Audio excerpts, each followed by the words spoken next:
of the Larkspur City Council on Wednesday, February 19th, 2020. Hi, Allison. May we have the roll call, please? Councilmember Candell? I'm here. Councilmember Hilmer? Here. Councilmember Paulson? Here. Vice Mayor Harrop? Here. Mayor Way? Here. If you can, please stand for the Pledge of Allegiance. Pledge allegiance to the flag of the United States of America, to the republic for which it stands, one nation, under God, indivisible, with liberty and justice for all. Thank you. Our first item on the agenda is public comment.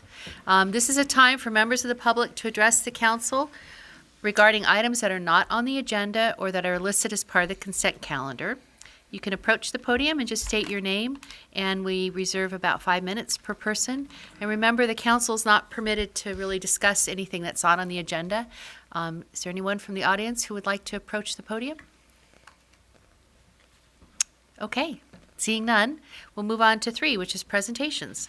Tonight we have a presentation from Chief Michael Norton of the Central Marin Police Authority. I think there are some additional copies on the back of the handout, but he also appears to have a slide presentation. So take it away.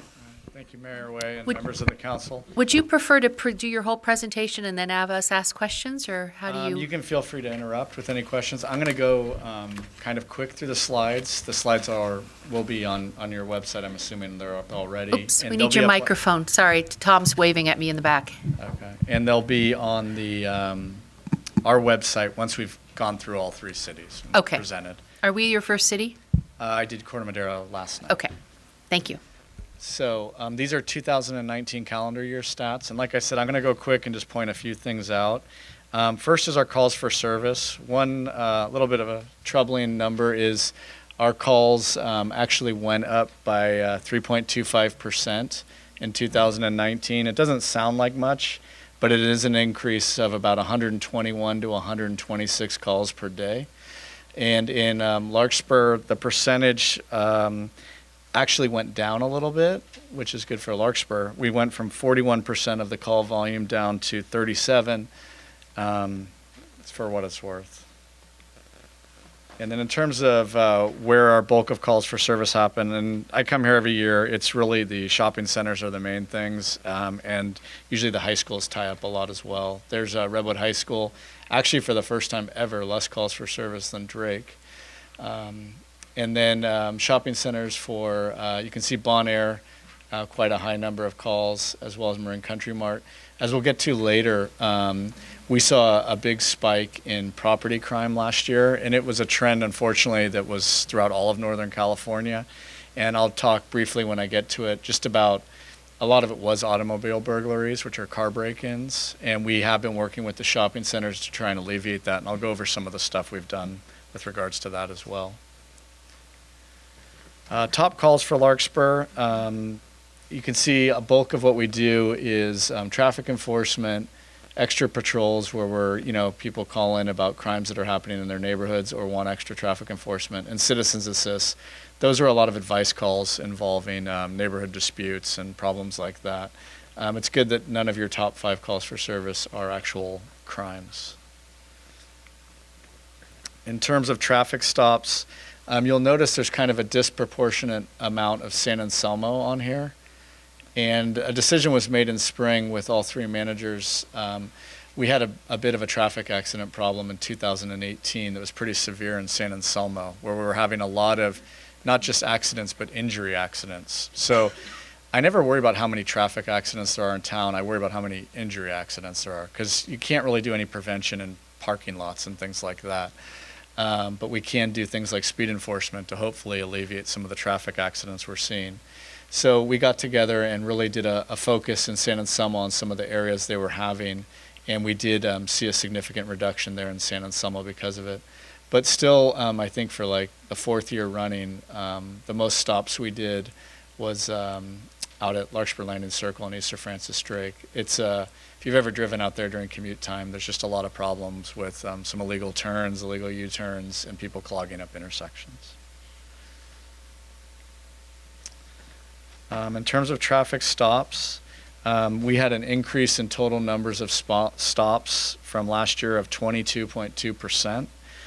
and it was an increase of about 14 stops per day to 17. In Larkspur, we stayed about flat from how many stops we did last year, slightly down, but we had a real significant increase in San Anselmo traffic stops. We actually made 73% more traffic stops than the year before in San Anselmo to combat that collision problem we were having out there. In terms of Larkspur, you can see the number one spot again is Easter Francis Drake. We also had a lot of traffic stops at, it's labeled as Redwood High School, but we noticed there was a bit of speeding going on Doherty, and so we worked that a lot. And we'd get a lot of calls on kind of Magnolia between kind of the Skylark apartments in downtown. We get a lot of calls there, so we did some extra enforcement out there. And then Warrenham and Nellen, just that area in general. We have a little bit of congestion, so we go work that. Cost Plus Plaza are not us pulling people over in the shopping center. That's just where the stops ended up. In terms of moving and parking citations, even though we did a lot more stops, our citation numbers stayed roughly the same as the year before, right about 2,300, 2,400, and parking citations was roughly flat as well for all the jurisdictions. In terms of reports, these are the calls for service that require officers to take anywhere from a minimum of like 1 to 4 hours for each of these. So we try to, hopefully these don't go up too much year to year, because the more our officers are taking reports and writing reports and getting them improved, the less they're able to go out there and patrol and do traffic enforcement. But unfortunately, our report numbers went up pretty high in 2019, increase of 22.7%, which it sounds really bad, but it is an increase of about 7 to 9 reports per day. However, in Larkspur, yeah, the increase wasn't quite as bad as some of the other jurisdictions, but there was an increase of about 14% in the amount of reports we took in 2019. And once again, that'll be mainly related to a spike in property crimes we had this year. A lot of these reports we're taking, you can see these top 4 are the number, like 1 locations where we had vehicle break-ins in 2019. It's not really a surprise. They're all clustered right around the 101 Easter Francis Drake corridor. So for what it's worth, what we find when we do occasionally catch people breaking into cars is they have property not just from our jurisdiction, but as far away as Fremont and San Jose. And then we'll get calls from Fremont police saying they have property from our jurisdiction in their cars. So it's pretty clear. It's kind of like you could draw a ring around the bay. And these groups are basically travel right around the bay committing these crimes. And it's the same with regards to thefts from shopping centers as well. Major crime stats, really the only thing of real significance to look at is your property crimes, and you can see a big uptick in all the jurisdictions with regard to that. So burglaries, those are mostly automobile burglaries, but there was an increase of 139%, and the bulk of that was coming in Bon Air Shopping Center and Marin Country Mart. What we did in all our jurisdictions, this was really kind of the first half of the year, and it's luckily quieted down quite a bit. We realized it was just kind of an unprecedented spike, and talking to the rest of Marin and the Bay Area, we were all seeing the same type of numbers just go through the roof.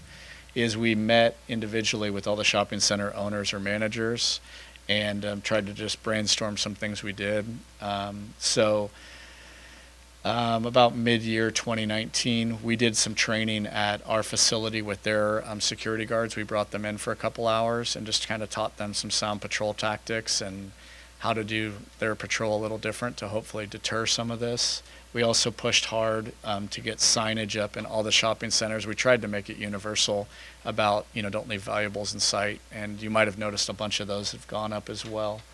And we did a lot of social media pushes too throughout the year, just reminding people over and over about. Quick question. I'm sorry to interrupt. Yeah. Do you have any statistics if any of these shopping centers have cameras and or show which ones? The cameras, Corte Madera Town Center, I believe, has got them going in. I'm not sure for Larkspur with Bon Air and Marin Country Mart. I don't believe they do have specific cameras. Cameras help us sometimes in catching people. What we find, though, is it's not like one group doing this. It's constantly different people in different vehicles. They don't do much to deter, unfortunately. That's the big thing, is deterrence is really the best thing you can do is prevention, which is what we really focused on, is prevention and visibility. We also tried some things like, I'll cover the mic here, it's kind of a secret, but we'd put cars out there, even if we didn't have an officer, we'd park cars around the shopping centers. We found that didn't really work at all. That's, people are well aware of that, and cars were getting broken into like 20 feet from our car. But we did try to increase our presence. We had our plainclothes people doing extra loops through there, even like your administration on lunch breaks. We kind of drive through and just see if we got lucky. But we really tried to put the emphasis on, because they all have security guards, of really, what are you doing? Don't just go in a circle out there. You need to mix it up. You need to go out at different times. And we provided them with some of the crime data regarding times of day and days of week so they could concentrate their efforts and just be a little bit smarter about it. Was there any correlation between lighting? Are any of these better lit, and has that have any deterrent they'll effect? happen at noon and they'll happen at 9 p.m. It just depends. And sometimes, we have a bunch of auto burglaries, and that correlates with a bunch of property theft from the stores as well. So the burglary numbers also include commercial burglaries. That's not breaking a window in, that's going into a store like a Lululemon or something and grabbing a handful of leggings. But the loss, since they're like $100 a pair, can be $12,000 sometimes. And then for other crimes, these are non-felonies, or not necessarily, but they're not Part 1 crimes. We did kind of see a spike, which also correlates a little bit, I think, with the increase in property crime. With drug offenses, these are narcotics. This isn't marijuana or something like that. This is, methamphetamine and heroin. You can kind of see whether it's possession under the influence or paraphernalia. We had an increase of about 50% of people we're contacting and subsequently arresting. Probation violations, we had an increase of about 66%. And even like fighting or running from the police, that went up 107% from the year before. DUI is kind of flat. Battery, domestic violence, kind of flat. You can see the thefts, though. These are other types of thefts, like unlocked vehicles and things like that. An increase there, pretty significant increase there, too. And finally, even things like being drunk in public to the point you just can't care for yourself. You're basically passed out. We had an increase of 63% with that. Mike, is mental health in that category only defined as when somebody is put on a 5150 hold for a commitment, or is that? Yes. So that's how many holds, involuntary holds. Involuntary holds. Yeah. Do you ever break that out as adult versus juvenile? It's mainly members? adult. It's mostly- We used to have a higher percentage of juvenile, but a lot of the high schools now have kind of in-house counseling that specializes in that. We find they're calling us less and less and actually handling it probably good. better than having to go in the backseat of a patrol car Yeah, when good. you're a high school student. But we still do get called out there occasionally. But we used to be the only outlet for that, and now there's some other ones. So I think that's a little bit a win for everybody. I'm sorry, quick question before you go on. These are kind of 2-year statistics. Do you know if it was a longer horizon, a 5-year statistic, is it a trend or is it a bump? What does it look like?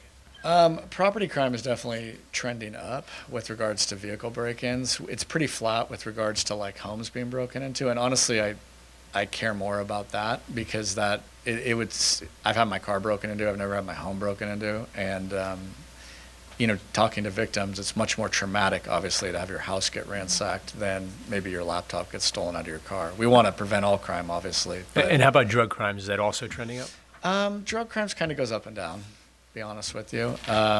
I think it's trending up a little bit in terms of narcotics, but honestly, it comes in waves. 10 years ago, it was all methamphetamine, and then it kind of went away for a while, and now it's coming back. It was all heroin, and unfortunately, everything we're seeing has a little bit of fentanyl in it, which is really dangerous.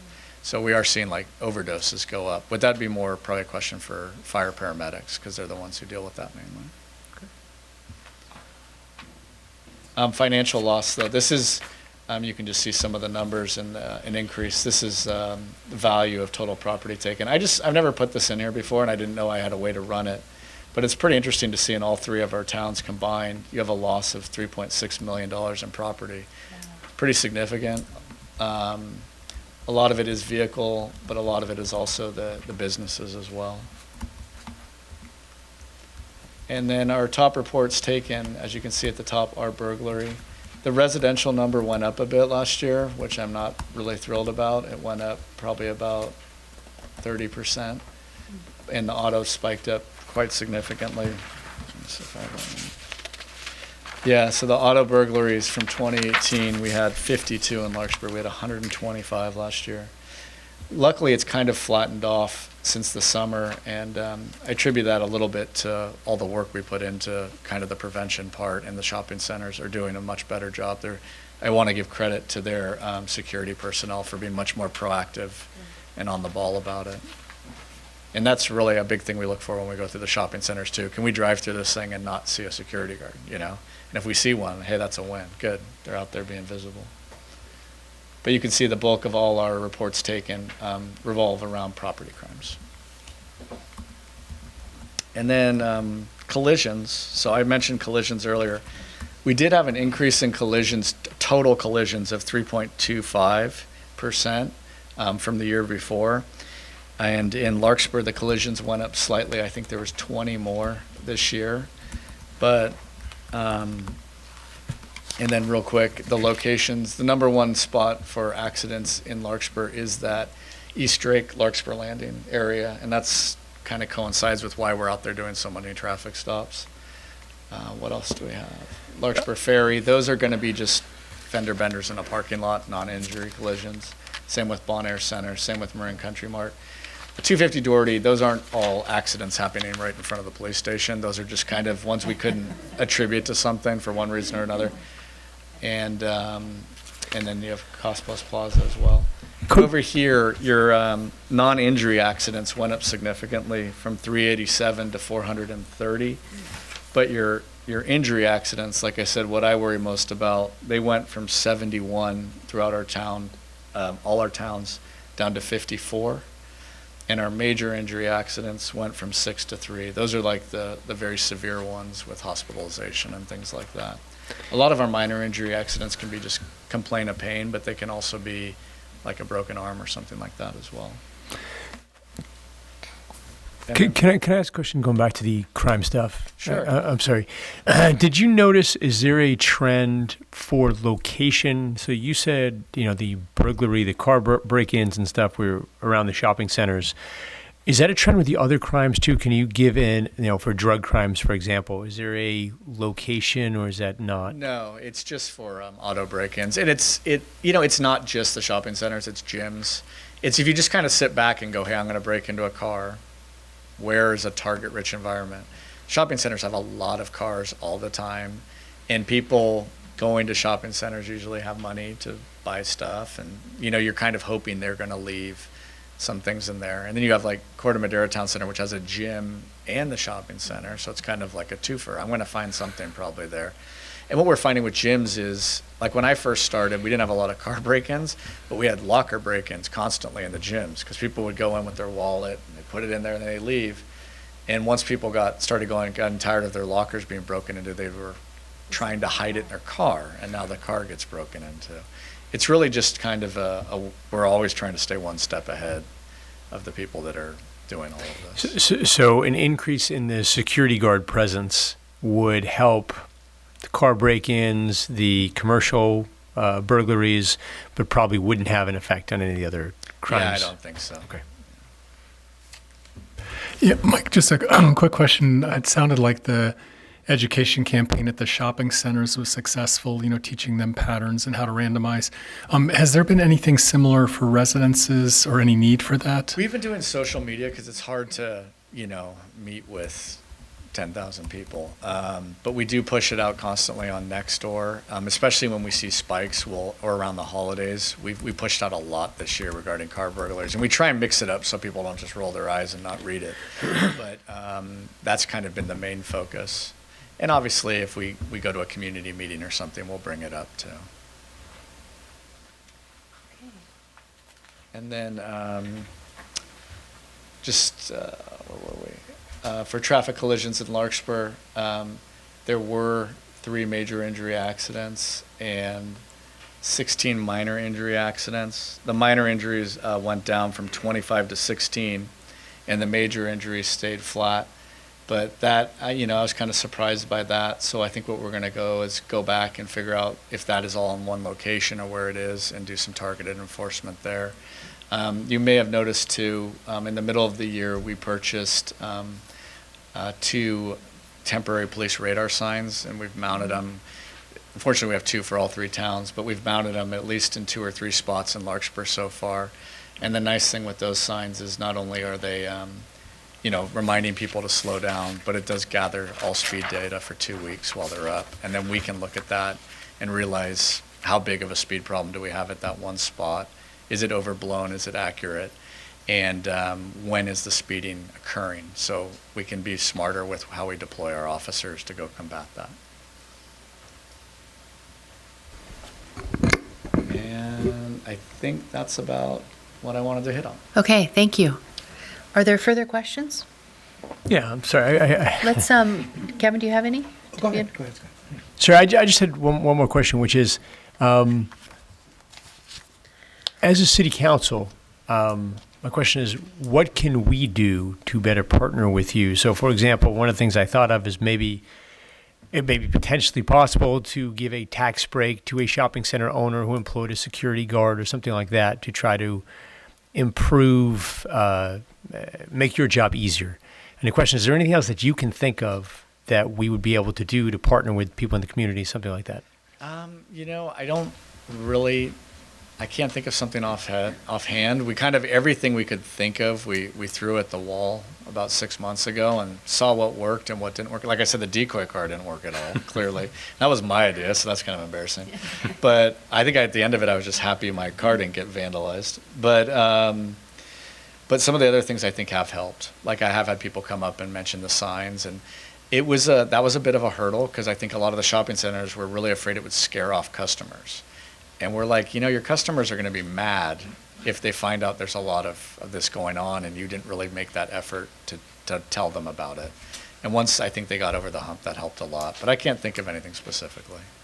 I think to your point, Scott, that we can benefit from is continuing the public education, because we get very complacent in this community often, not locking car doors, not locking cars in the driveway, not locking the house. So those are things we can continue to encourage residents and businesses to do. I think, you prevent it, it doesn't happen. There's nothing for us to go take a report on and solve because it didn't happen, Right. If everyone just tries not to be a victim, a lot of this, especially the car burglaries, is very avoidable.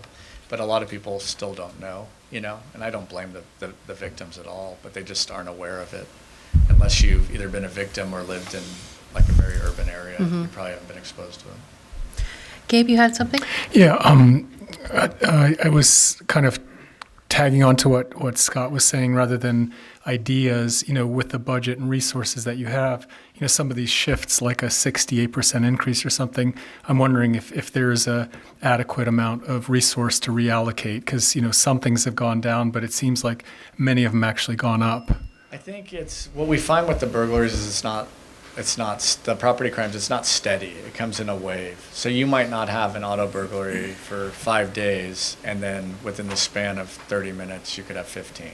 So that really shoots it through. So it's just a matter, we've been smarter too about when we go out there and trying to mix it up the same way. But yeah, there's really not positioning people anything we could do differently, I don't feel like. All right, anything further for the chief? A truly exciting and riveting report, Chief. It always is, right? So if I would like to open this up to the audience. If anybody from the audience has a question about the presentation by Chief Norton. Okay, just come up to and address the council on this, and we can see if there's any information we can help you with.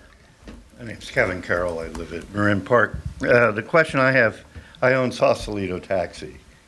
So I'm in Sausalito a lot, and I go to their meetings too, but I noticed at the city council meeting too, the subject of pedestrian safety and improving intersections come up a number of times over the last year. and I'm curious, I brought this up in Sausalito, and they're kind of dealing with it now, and that would it be possible to separate, I know it's all computerized, the statistics, but would it be possible to separate out the accidents and citations involving bicycles and pedestrian collisions and geo-mapping them to show where the hot spots are, where these incidents are occurring, so that the city engineer at some point down the road can apply for grants to show where the problem areas are. And there are a number of grants from the state and Marine Transit for improving intersections for bicycles and pedestrians, if that could be a regular part of the report. Okay, thank you. Allison, did we get his name? Oh, did. Okay, thank you. Is this system that you have able to differentiate that information? No. Okay. But, you know, honestly, whenever we do have any pedestrian-related incident, whether it's a bicycle or a vehicle, I work very closely with Julian Skinner, your Public Works Director, and I think Julian will vouch that I'll bug him right away about something, and we'll actually either both go out there together or individually go and look and see if there's something right away. So we don't wait, to a year to compile these Right. things. We have so few of them that we actually try to address them right away. And Julian's been a great partner with helping improve traffic safety. Great. Yes, ma'am. Hi, my name's Anna Harrison. I live in Greenbrae. I was just curious, about 6 months ago, my car was hit in the Safeway parking lot in Corte Madera, and my understanding is that there is no police report to be made if a collision like that is on private property. Is a shopping center considered private and it has to be on a public street? For your response, I mean? Right, we'll always respond out there. Generally, we do not take like 8-page traffic collision reports for things on private property, and that is private property. But, depending on the circumstances, if it was an injury accident or something like that, we should have, if we didn't. Yeah. But a fender bender, a lot of times what we have is to take the reports, we have to find someone at fault based on a vehicle code violation. And in parking lots, if like 2 people are backing up, it's not really a vehicle code violation. You could argue, one is unsafe backing or something like Yeah. that. But we do take an incident report. It's a very short thing that Okay. should usually be sufficient for insurance. But I it was can on be an the issue. phone with my insurance company, and I think they're the ones that said the police won't come if it's in a shopping center. We'll always come out. Yeah. Absolutely. But some departments won't, I know, just Okay. because, as you could kind of see when we talked about how many of the accidents are happening on private property or shopping centers, it's probably, 3/4 of them. Okay, thank Okay, you. thank you. All right. One last person? Yes. Unexpected, but thank you for your service. So I just wanted to make a note about, I have personally Could called you the just police. introduce yourself, Oh, please, pardon me, for the ma'am. record? Yes, I'm Sharon Haggerty, and I'm a resident in Marin Park. So I do walk dogs and for exercise along the marsh. And I have called the police numerous times about vehicles that had RVs have been parked there, and the information I was given by the police department was it's not your jurisdiction.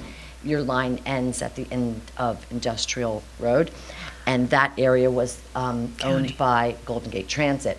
And then they were hard to get a hold of. Anyway, it was RVs parked there, homeless situation, potential drugs, who knows what, roaming dogs, litter was really ruining that area.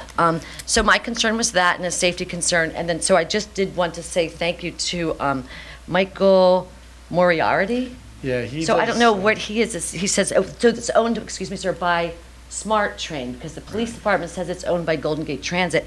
And he finally cited some vehicles, and they finally left. It had been since Christmas. So he's a code enforcement officer, and we worked with him on that to assist with that, because it was something that we actually didn't have jurisdiction to do over. Yes. But it was kind of, it was in the Smart Train right-of-way. So it's in where the old railroad tracks used to go.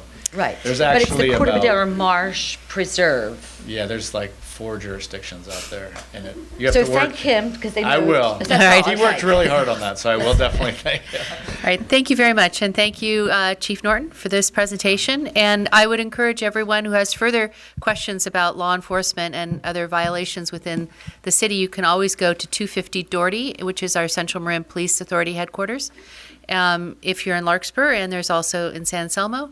And there's always somebody at the desk or an officer who can help you if you have further questions. So thank you very much. Oh, and we have one last question here. Is this PowerPoint presentation available on the Central Marin website? It will be once we present it to San Anselmo. And they're Thank you, next. Put it up, and I think it is a part of your packet already, if Yeah. someone wanted to look at it before then.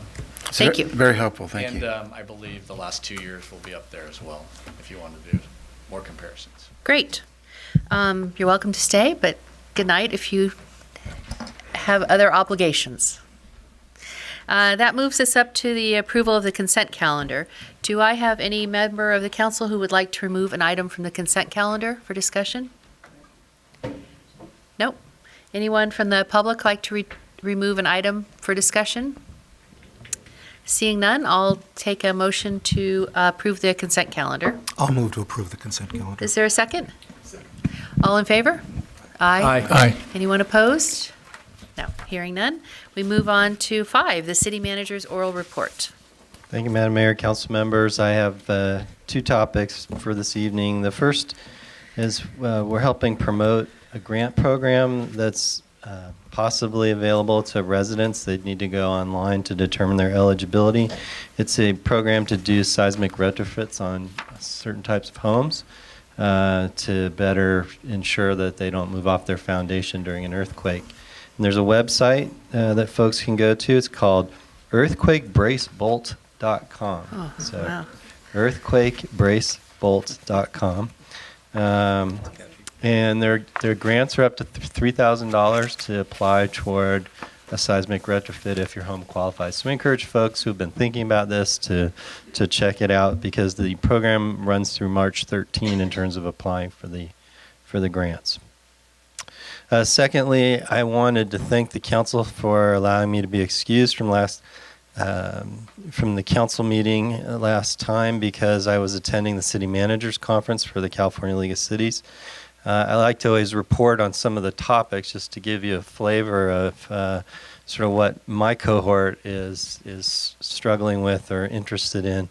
And 3 topics I think sort of dominated the conference for me. One was, not surprisingly, CalPERS and managing CalPERS costs. CalPERS portfolios are actually performing better than they have in a while, but as I've talked to you before, they have a long way to go to make up for their losses from the recession. Secondly, a lot of talk about Assembly Bill 5, the gig economy worker bill that you probably saw a lot of press about. A lot of folks may not realize that probably the #1 most affected industry by that bill is government, because we are probably the largest employer of independent contractors. And so we've had to really study that law in depth to make sure we're not running afoul of its regulations. There are some provisions that we are looking toward that we think exempt us from certain provisions. We weren't the intended target, but we're sort of the collateral damage, if you will, that we're trying to sort it all out. And then lastly, a lot of talk about public-private partnerships. There's a lot of creative development going on around the state involving government and private entities to achieve different types of mixed use and public amenities.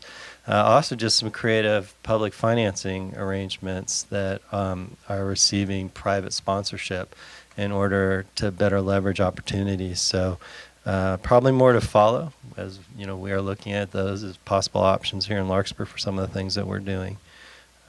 Those were the big 3 for me that I just want to highlight for you, and I'll turn it back to the council.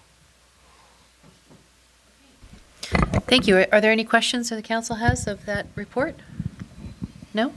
All right, we'll move on to council members' oral reports and comments. I think I'll start to the left. Anything, Gabe, you have to report on? Thank you. I'll let Kevin speak to the Ad-Hoc committee for the mobile home park that we've been working on together.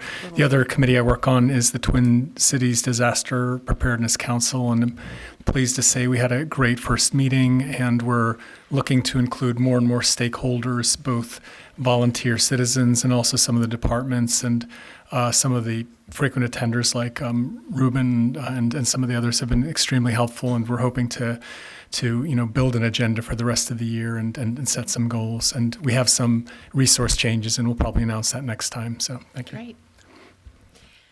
Anything, Dan? Two things. First, I would like to request that we adjourn this evening's meeting in memory of Linda Phillips, the wife of Mayor Gary Phillips of San Rafael, who passed away late last week. Okay.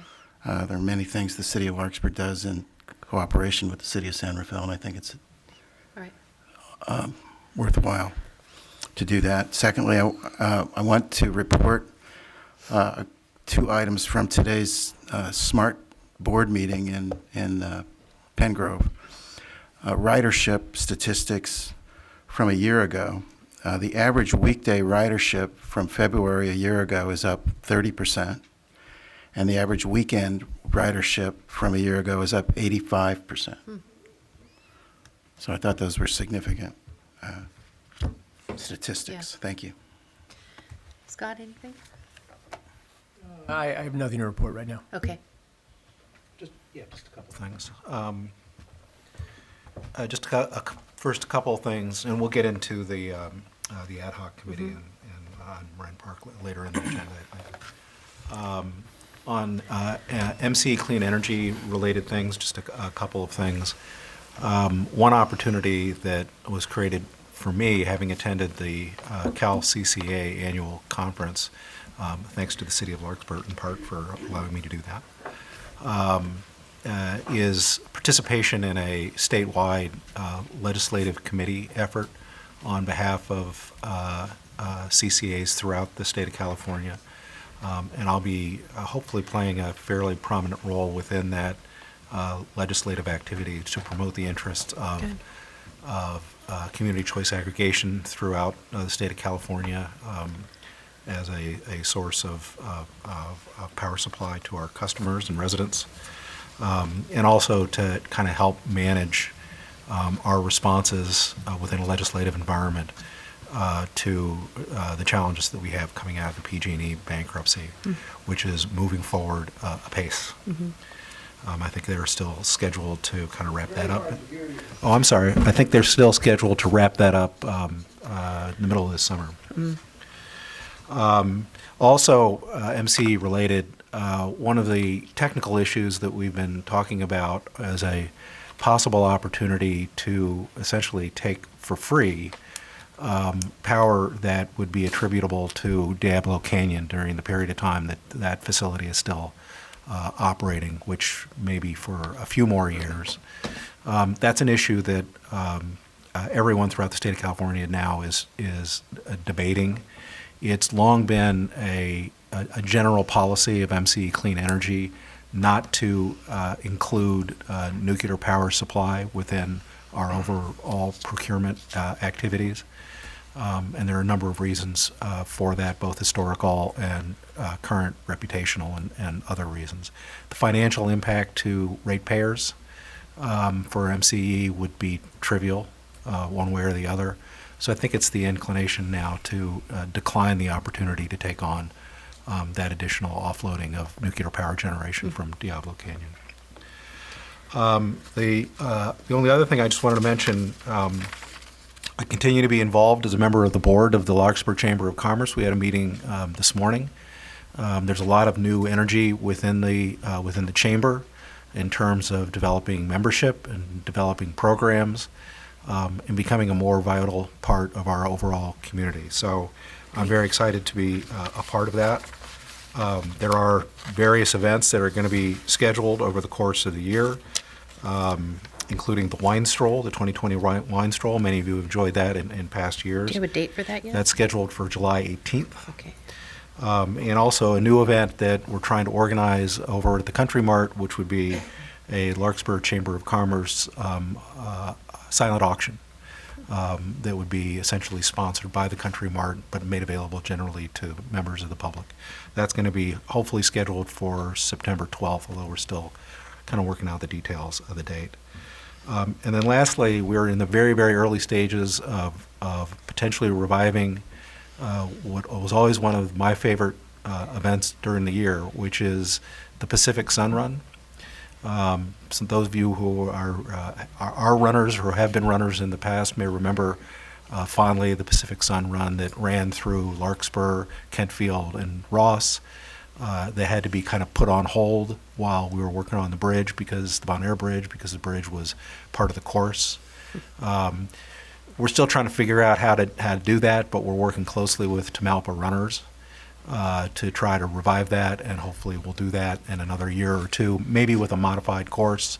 But it's a great annual event for those of us who are participate in the running community. Great.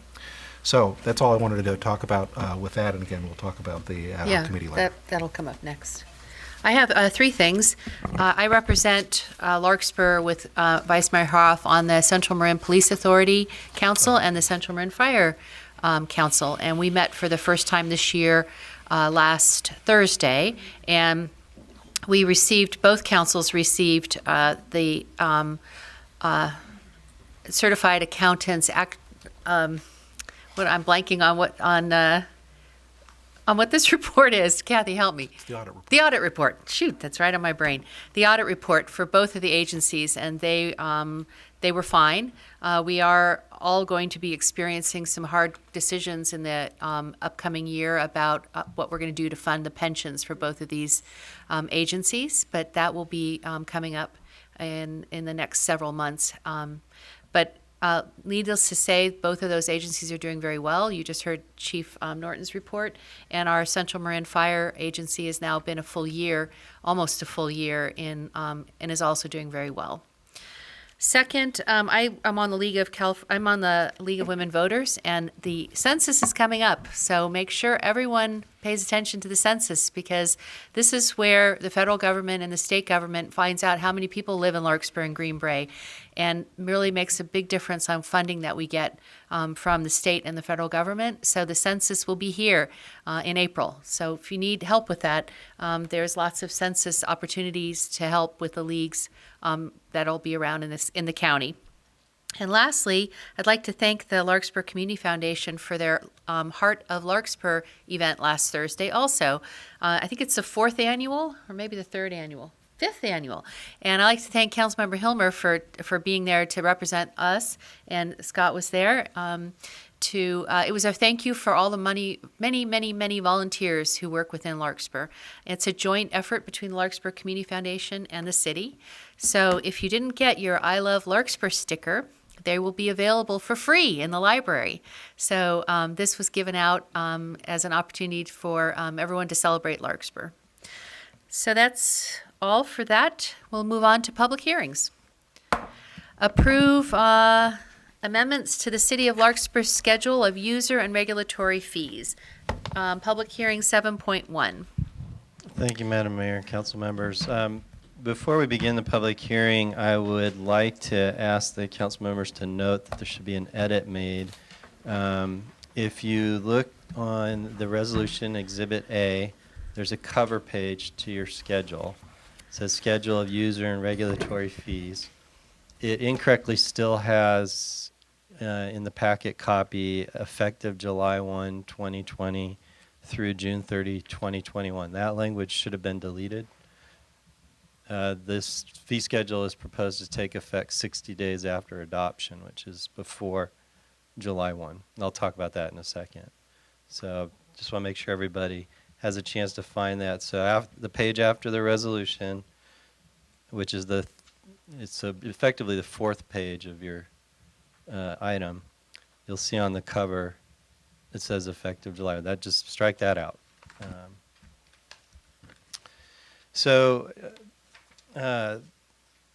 This is a public hearing, and after the council hears my report, should give the community public an opportunity to comment.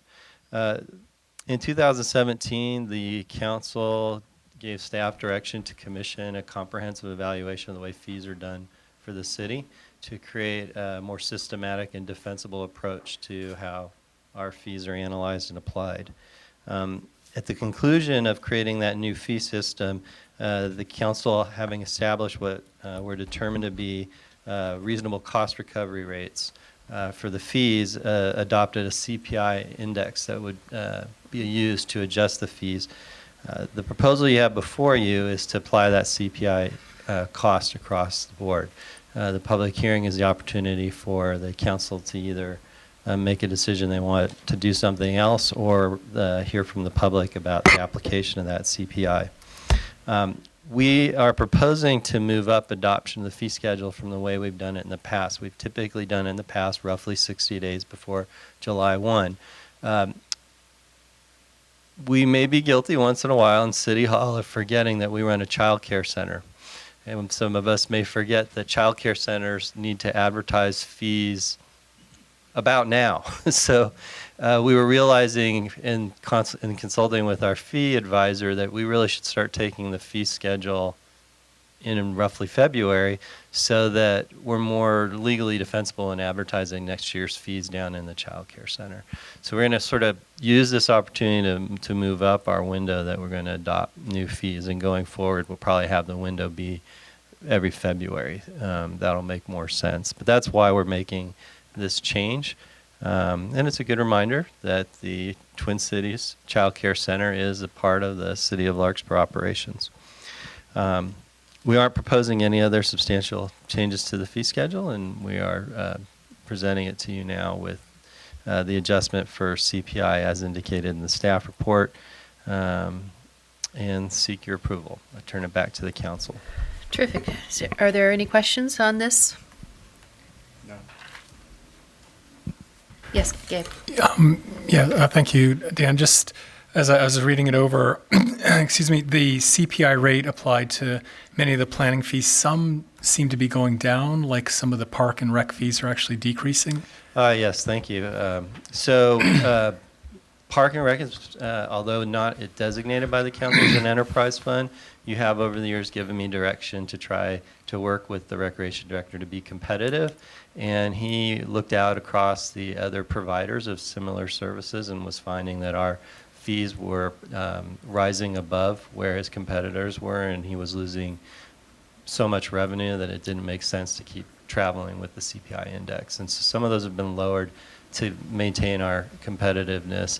Our most notable issue is College of Marin, as you know, is going through a rather massive comprehensive plan for the campus, and they've been adding a lot of amenities and then offering those to the public at rental rates that we want to stay consistent with. So that's what you're correct that we did lower a few in recreation. Okay. And just Sure. a couple more questions. And as far as your analysis, the city of Larkspur and then say Marin cities in general in the Bay Area, was that part of the analysis to see the alignment of cost changes? And then go ahead.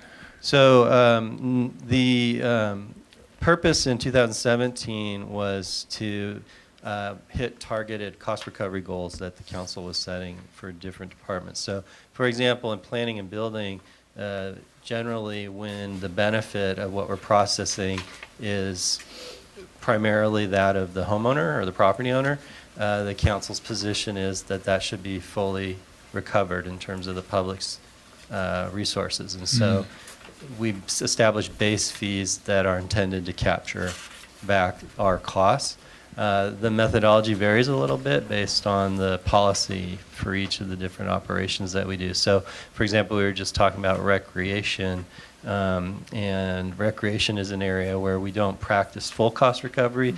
We try to practice as much cost recovery as we can, also recognizing that we're offering this public amenity and the rental rates are as much about sort of equitable distribution of that as it is us covering our costs. And so there's different policies that go into the direction you gave us.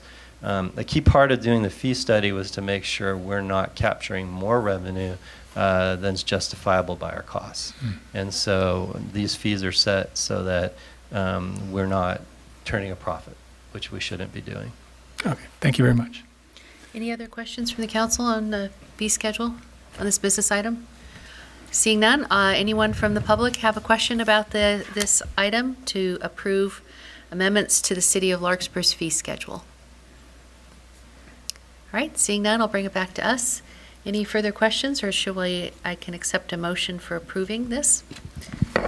Resolution, what's the number? 0520. 0520, with the changes to the date in the exhibit. Is that correct? That's correct. Yeah, I move to approve the resolution. Is there a second? I will second that motion. All in favor? Aye. Any opposed? No. All right. Now we're moving on to business items, which is, I think, why many of you are here. So, business item 8.1 is a report and an update on the Mobile Home Park Ad-Hoc Committee update. And our two council members who represent them are Vice Mayor Haroff and Gabe Paulson. So I'd like to have one of you begin. Yeah, thanks. I'll just get started with just a very brief report. Again, Gabe Paulson and I are members of the Ad Hoc Committee to help respond to some of the concerns that the mobile home park community has been raising with us here at the council for some months now. We've had now 2 meetings, I think. One, a large group meeting with all of the stakeholders as best as we've been able to identify them and bring them into a single room and have a conversation. And I just want to also emphasize, it's not just Gabe and me, where we've got the support of the city manager, various members of the city staff, all working hard to try to be responsive to the concerns that we've heard expressed. So that larger group meeting on January 29th was very, I thought, constructive. We're also now in the process of reaching out and meeting with some of the individual stakeholder groups within that larger grouping. We had a meeting this week on Tuesday, February 18th, with some of the representatives of the residents of Mobile Home Park. Again, a very constructive meeting. No decisions have been made at these meetings. This is really more of an ongoing process of outreach to make sure that we all understand the perspectives that we all bring to this discussion. We'll continue to have those stakeholder meetings. I think we're trying to schedule another one for maybe next week with. I think we still need to meet with the park owners now Yes. as a separate meeting. Then we'll bring back the entire larger group. Exactly, and I think that's probably the next meeting we'll try to set up. So we're making progress, and I'm very pleased to be part of it and appreciative of the good wishes and good graces that all the participants in these discussions are showing. Thank you. Gabe? Gabe, if you want to add anything? Yeah, sure. I think as Vice Mayor Harroff's comments indicate, everything is still preliminary, and I've very much appreciated the constructive and positive energy that have been in the meetings, and I do think that, we're on a timeline, which is also good, so things are moving, and, our calendars are getting filled up here, and again, appreciate your patience, and we will continue, and I'm very committed to this and very dedicated, and thank you. Anything you wanted to add to that?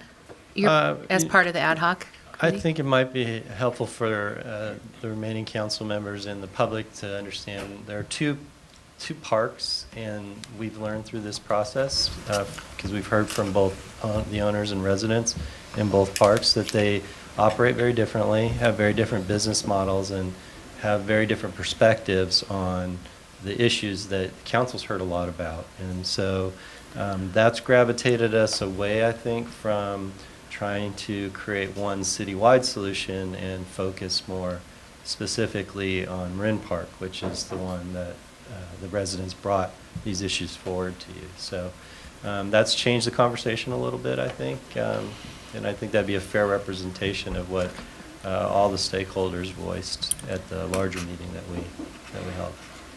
And I would agree with that. I think that's exactly the direction I think we're working towards. Obviously, we still need to have more discussion with people, and we'll be doing that. But if that's the kind of solution we can come up with, that seems to be the most workable approach at this point.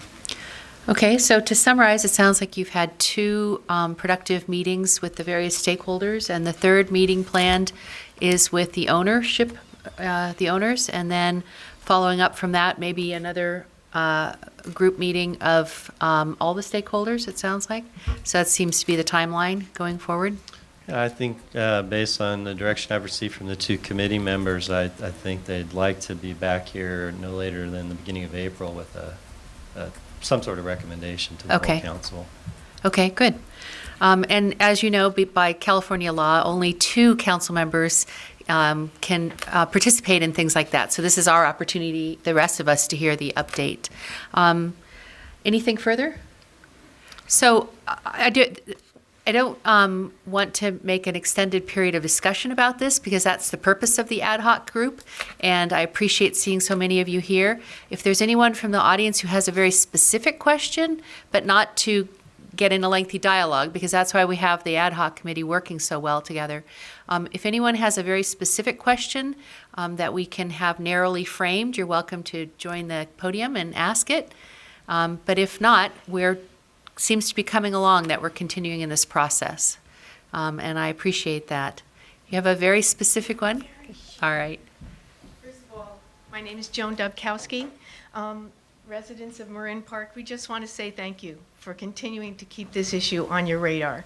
We're really thankful.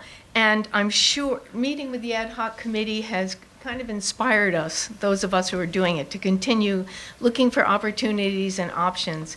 And so I'm sure you already have this because you've done so much research. But last week, the Mobile Home Park Homeowners Alliance updated their statewide list of rent stabilization options and that are already in force. So I printed it off and I'm handing it back. Terrific, and Allison can distribute it to the rest of us. Thank you very much. Thank you. I'm learning a lot about the living arrangements and different types of mobile home type of parks, so I appreciate that. Anyone else? I'm not able to get Oh. up, but we are all learning a lot. And we want to all thank you and piggyback on Joan's comments. And just for the record, I'm Tony Mekasich. so Tony doesn't have a microphone and he can't get up, but he was just giving us a appreciative that the council and the city continues to take this as a serious issue. Thank you. All right. So from this business item, it looks like it was just an update, so we have no actionable item on this. Thank you very much, everyone, and I look forward to hearing more updates as they come along. We're moving on to... Yes? We had great appetizers at our meeting on Tuesday, so we appreciate that very much. Snacks. Allison, you can, if anybody wants any of these before they leave. All right, we're moving on to the big hot topic tonight. Kathy's on board for this one, which is 8.2 mid-year budget review. We're going to, the recommendation by the staff is to adopt resolution 0620, but let's talk about it. So we have your staff report and we also have an additional handout that came about. Correct. I'm going to just make another note about something in the staff report, and then we can get started. And I just want to thank Councilmember Candell, drew this to my attention.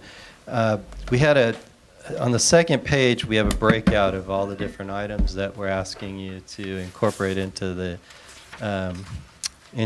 budget amendment. And I just wanted to highlight that one of the items suggests that we made $43,000 purchases of signs and barricades for the PSPS, and I'd already mad at PG&E, and if we had spent $43,000 on signs and barricades, I'd be like, probably, you'd have to peel me off the ceiling.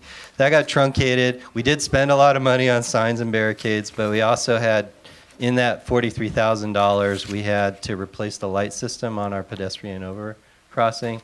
And we also had 2 signal lights that were damaged by vehicle collision, and we weren't able to recover yet the insurance involved. So that's what those $43,000 includes all of those. So just so you know, we didn't go crazy and build the best signs possible for them. That's page 2. That's on page 2. Okay. And that's just for information purposes. And just out of curiosity, snag there, Scott. what's the amount of potential recovery on insurance that we might expect? Often we are able to recover the entire amount depending on the nature of the accident and whether we actually know who did it, which depends on whether they were still at the scene.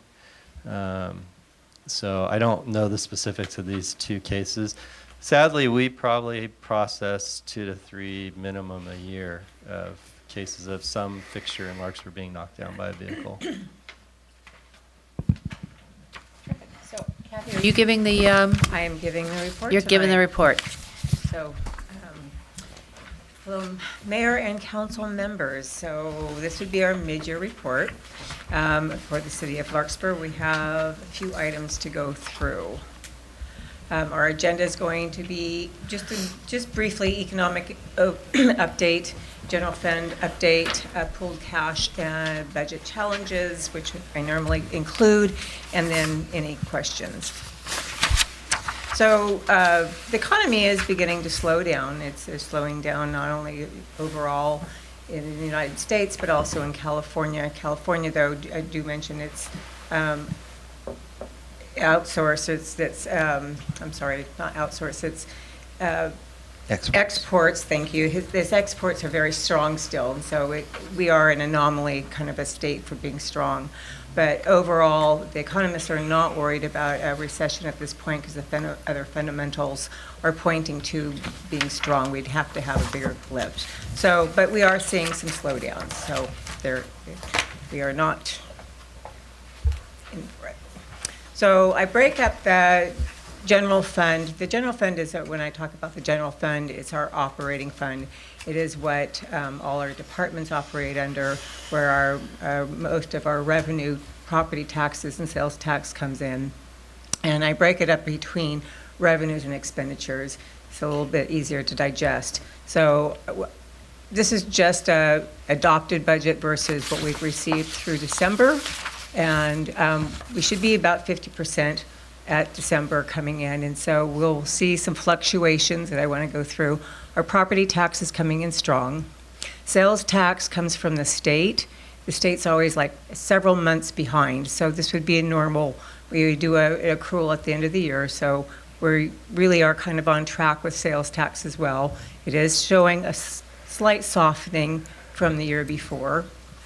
Other taxes would be business license, TOT, and transfer tax, property transfer tax. We are just beginning to see business license come in now for January and February. So that we are on track for the business license coming through. And the other one I wanted to mention, charges for services. We have 3 categories there.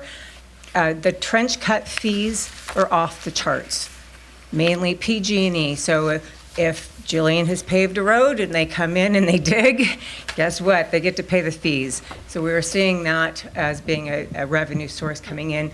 We've had this for revenue for a while, but we really are seeing now that we're doing a lot of paving, we're seeing this come through a lot. And then the other category I want to talk about is other revenues. That's mainly oddballs, odds and ends, but we received some OES, Office of Emergency Services reimbursements that came in. It's kind of a one-time that came in there. That's why that would be kind of throwing the budget off right now. And then other agencies, we don't normally budget for that, and that would have been for our fire reimbursements when they go on out of state and to other fire agencies, which we will not have anymore, seeing that our fire went elsewhere. As a picture of the general fund, you can see that our property taxes is our largest source of taxes that come in to support our operating funds, and followed by sales tax. Any questions so far on revenues? I have a question, Kathy, about property tax. What percent the county gets a certain percentage from the state, and then we get a certain percentage underneath there. Is it 5 or 6% of? So property owners pay 1% of their assessed value as what's Right. the Marin assessor chooses to call the basic tax. Right. So you can see that on your bill. We get, on average, 20% of the basic tax in Larkspur.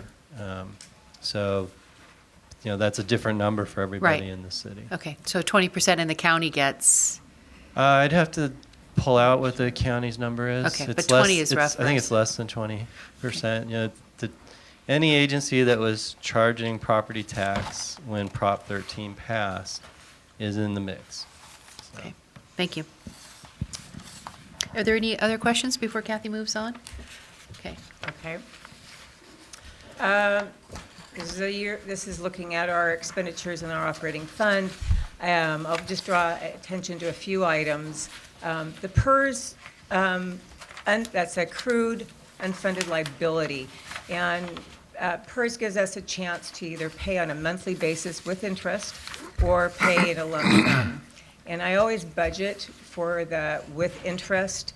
However, we've been very fortunate that we've been able to pay lump sum. So we will see some savings, budget savings there, because we're not paying the interest on a monthly basis. So that's a point I want to bring out. We also, for the citywide OPEB, we left it as a discussion. There's a further discussion that we need to have with OPEB and pensions.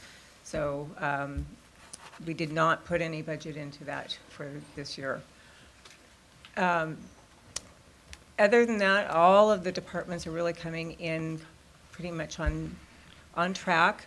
Building maintenance, I just want to point out, it's the HVAC that for our air conditioning and our heater in this building, and actually this room, that has been causing us some havoc and spending some extra money that we weren't planning on. So that's why the 21% 8 is kind of low right now, but that would be why. And moving down the list, you can see that police and fire look a little low. That's also because they were paying in quarterly payments. So that was, you'll see in, I have some pooled cash slides coming up that will reflect that as well. So I don't know if anybody has any questions on our expenditures at the moment. Just one quick. Yeah, go ahead. Not a question. This may be more for Dan. When do you envision that we're going to come back and revisit that OPEB discussion? Yeah, so you'll note in the staff report I mentioned that revenue's looking decent. I think it's even with the adjustments I'm requesting, we're trending ahead of that. So what we've done the last several years is come to you as part of the end of the year close and say, you know, we think we now can say we have sufficient revenue to put some money toward the OPEB liability by putting it into the trust. And so we'd probably be having that conversation in May or June as we get a sense of where things are trending. For the benefit of the public and the newer council members, our total annual OPEB liability amount that we should be paying, according to our actuary, is close to $1 million. That figure includes all the firefighters that retired from Larkspur before we transferred fire over to Central Marin. So it's all the firefighters that were retired plus our miscellaneous employees. That number includes our pay-as-you-go, so the amount we pay for premiums every month.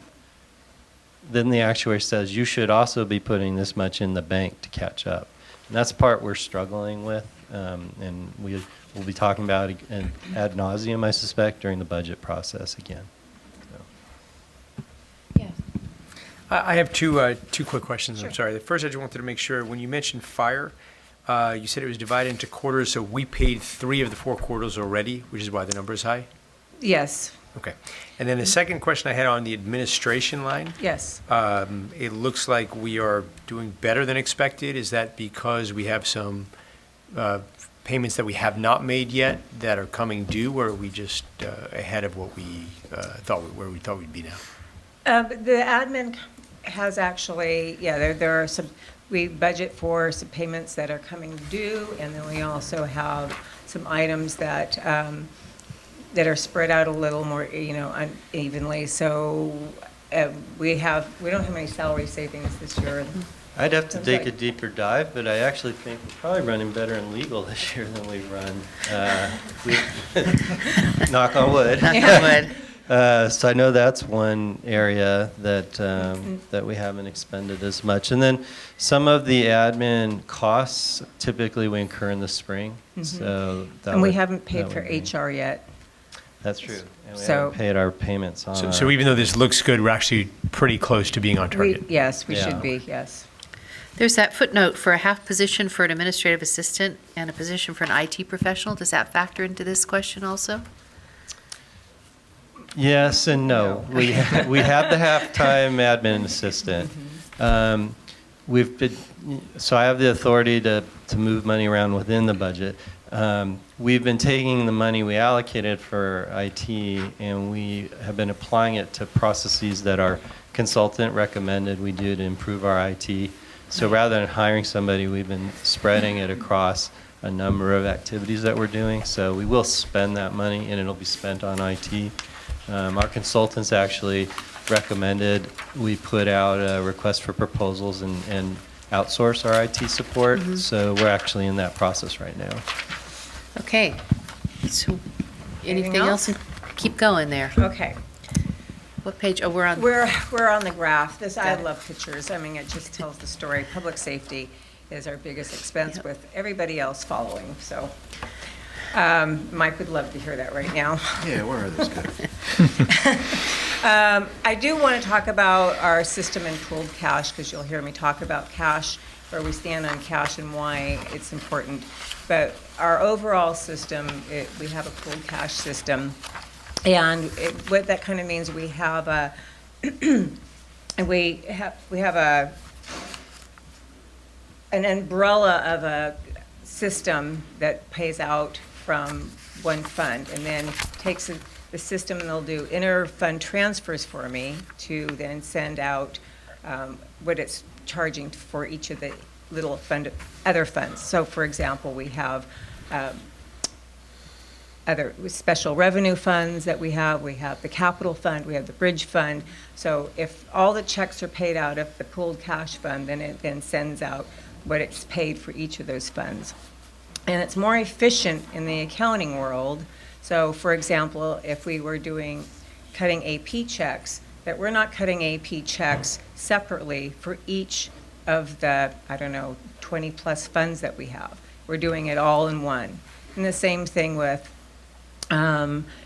collecting revenues. It all goes into one, and then the system spreads it out to where it needs to go. So we have pooled cash as being a more effective, efficient way, but it also requires some understanding of the fundamentals of fund accounting, so how it helps us.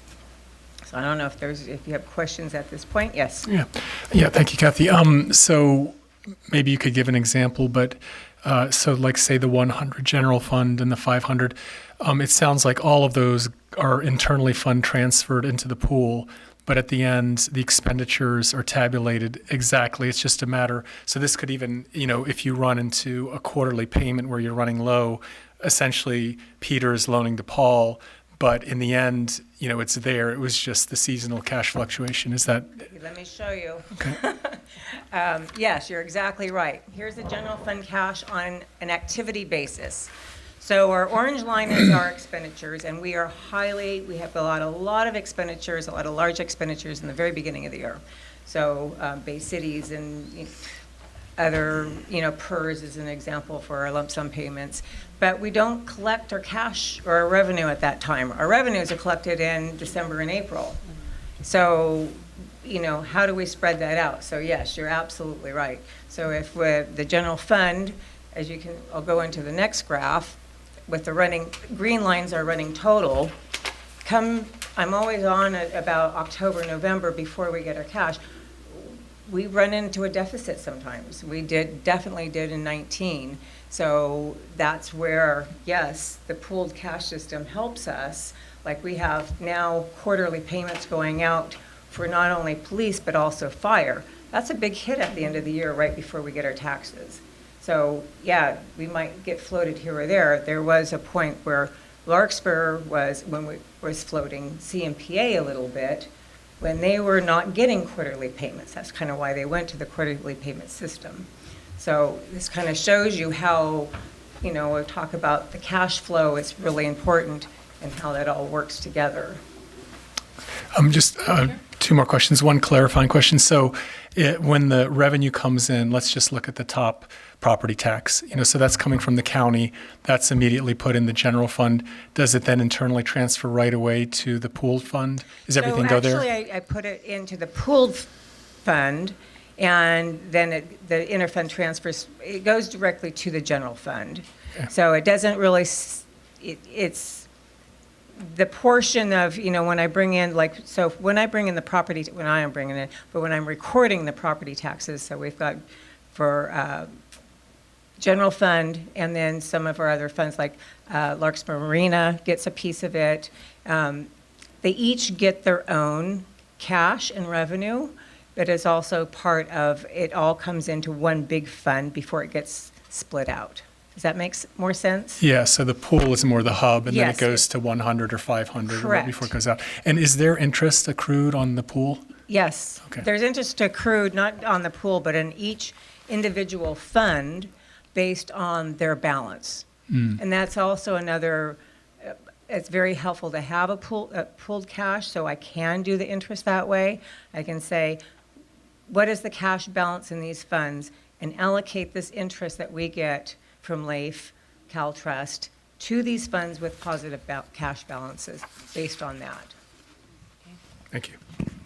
I was just going to jump in here that one of the discussions Kathy and I want to bring to you sometime this calendar year is I think we've been very successful the last several years of moving toward a strong pooled cash operation.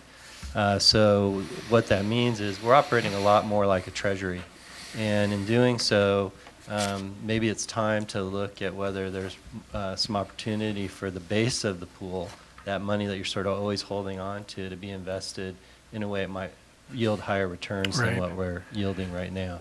We've always tried to keep the pool relatively liquid because we've always been sort of constantly moving the money, and now we're actually reaching the point that you set as a target, which is where we have some base stability, and that gives us an opportunity to have that discussion with you.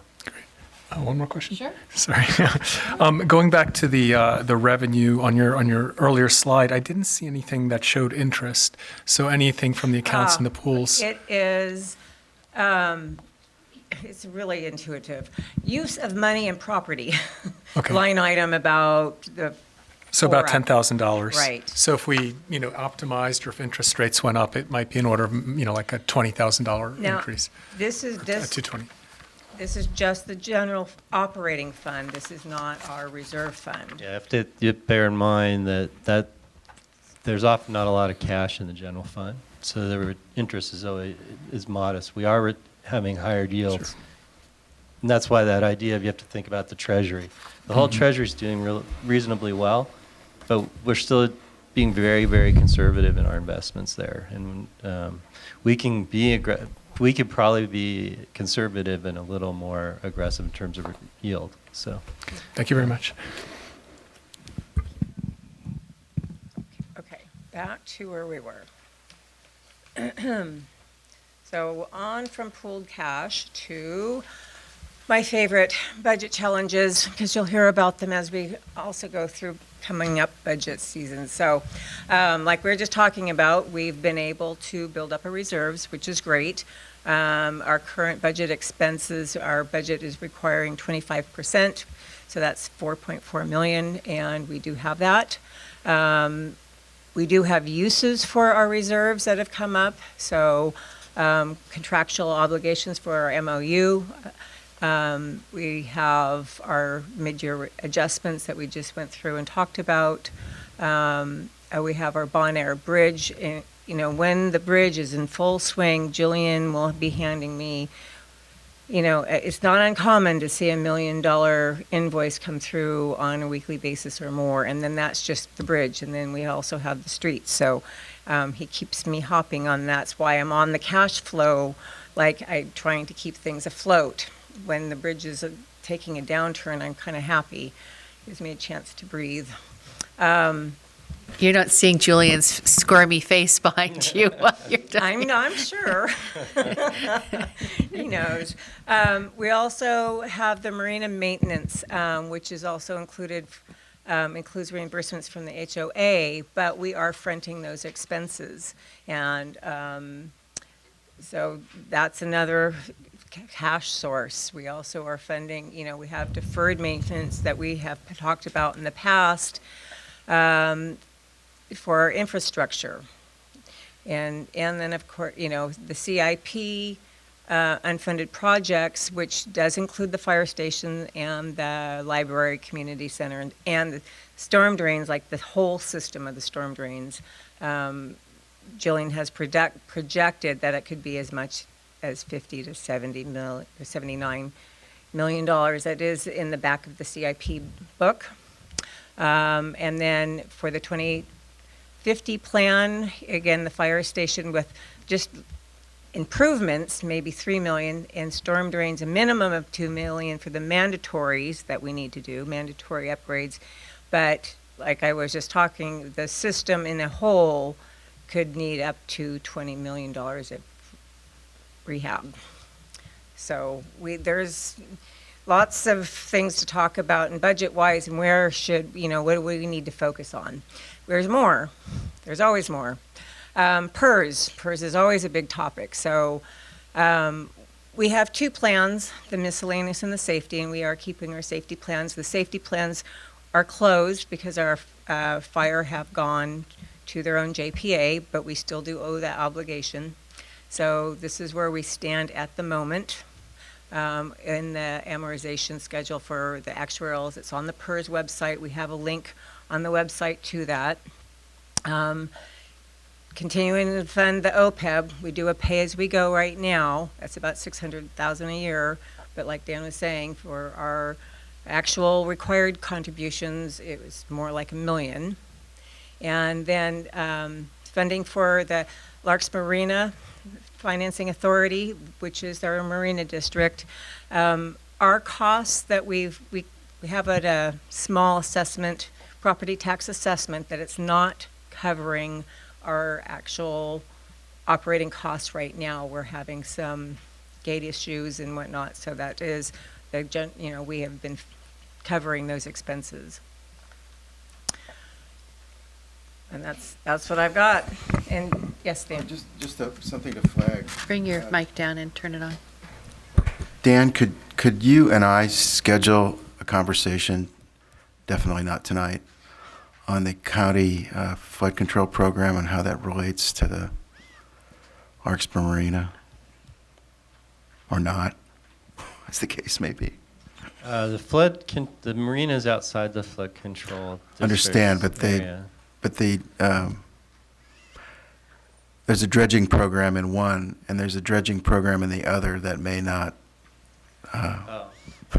They may not come together. I can make this quick. So, the dredging that's referenced in these slides is that years ago, the city agreed to serve as the steward for a program to ensure that the owners of docks along the marina, that's the outer ring of the marina neighborhood, had sufficient depth of water to take a boat from the dock out to the channel. Bay, to the channel in the bay. So the dredging is limited to periodically making sure that that channel around their docks is sufficient. And what Kathy was highlighting is that the last round of the dredging cost more than cash on hand for that account, for that fund. So the city floated that and is now collecting back with interest what we floated to the authority. Now the problem is the dredging will have to happen again at some point, and we can't have an unsustainable system. But that's a very contained purpose for that particular activity. But I'm always happy to have conversations with you about floods. I just believe there's a reporting obligation that may come out of our conversation to the HOA. Okay, I'd love to hear an update on that after you guys have a conversation about it. Any other questions of Kathy for the mid-year budget report? Just I'm sorry, you were talking about. No, go ahead. Just for one for Kathy on the marina and the property taxes. We're not currently assessing enough to cover our costs. Do we have? This may be a question for you as well, Dan.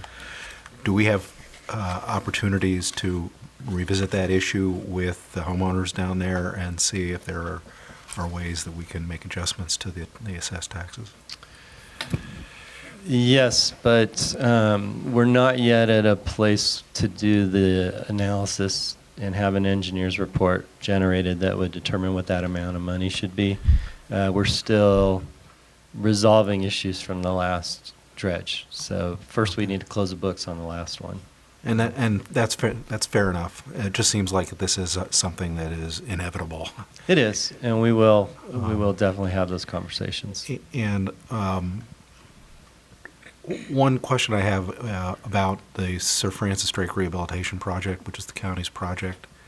I don't know when they're ever going to move forward with that project. I assume they'll try to at some point. Do we have any clarity about whether and to what extent the county is going to be looking for us to contribute to aspects of the cost of that project? We don't have clarity. For the benefit of folks who haven't seen the project maps, the county's proposing to do a rehabilitation essentially from 101 to the border, the Ross jurisdiction, Ross city limits. The very start of that project is in Larkspur. So the pavement that's between the Shell station and the freeway is Larkspur, and some of the signals at that intersection with Berry Way are Larkspur. So we're still talking with the county about what is an appropriate level of participation for the city of Larkspur. We definitely committed that we could contribute funds to do pavement. That's our paving responsibility, but we'd love to piggyback on their paving contract. But maybe not. Maybe we'll decide we can do it cheaper. I think the signals are really where we're having some protracted discussions, and I couldn't tell you where they're going to land. So, and that project's, I think, out to bid now, so the county's not totally certain what it really costs, and that's part of the problem too. Well, that is part of the that is part of the problem, and then finding out what they may anticipate our share of that yet to be determined cost might be. So let's another one looming, another one looming, and kind of a frightening one because they're going to be looking for funding enhancements. Gabe, you had a question? Yeah. Again, Kathy, thank you so much. I really appreciated all the clarifications and detail.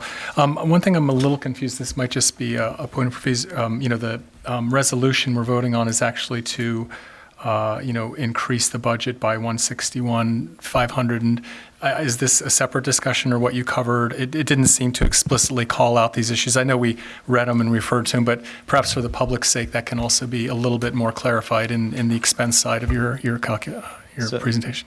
Yeah, so I was, thank you. That was my next set of remarks, was simply what action's actually being requested tonight. We like to take this opportunity to give you an update and a snapshot of where the city's financial health is. When we come at mid-year with amendments, we have some years come to you and said, we're going to ride this out and see if we can land in the black. And in some years, particularly a year where we see revenues trending pretty well, we want to put a spotlight on some of these one-time expenses that we didn't anticipate, because it helps educate you and the public about the business we do and some of the things that we weren't prepared for.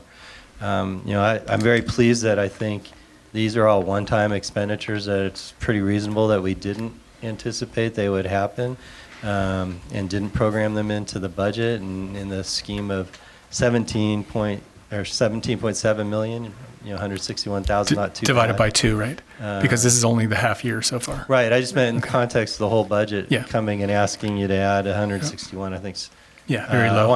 I'm leading to complimenting all of my department heads. They're doing a wonderful job of keeping costs in line. But we did have a number of one-time expenditures we wanted to highlight for the council and ask that we adjust the budget to help me and the department heads plan and know that we have that capacity. And to reiterate, those are the ones that are listed on page 2 of the staff report, which are the one-time engineering, public works, streets, public works, parks, and administration costs. That's right, and probably about 110,000 of the amendment has already been expended. So were you not to pass this, I'd find that somewhere else. But, Okay. for example, the truck broke, so we had to buy the new truck. Right. So. Thank you for pointing that out, Gabe, because I totals up here so people can see exactly what it is. And if I just may, Sure. a summary, so as I understand it, to annualize it out of the 8.5 million so far, 161, so roughly 2%. We have a variance of 2%. And if I look at your report, it's really three things, and they're all one time. So in the administration, there was a 50K personal. In the public works, there was the P2 or PSPS for 43,000, which again was unforeseeable. And then the one-time purchase of the maintenance truck of 42, that covers a large portion of the 2%. So that's really what you're saying is we're coming, we try to stay on track, but the winds blow a little off course. Will you guys say that's okay? I just wanted to frame what the question is. Okay, thank you. Excellent frame. Any further questions? So I'll open this up to the audience, and I know you can't stand, gentlemen. Maybe Allison. I'm sorry. Oh, no, you don't want to speak? No, I don't. Okay. I was going to have the microphone brought to you, but anyone else like to ask a question or address the council on this matter of the mid-year budget review?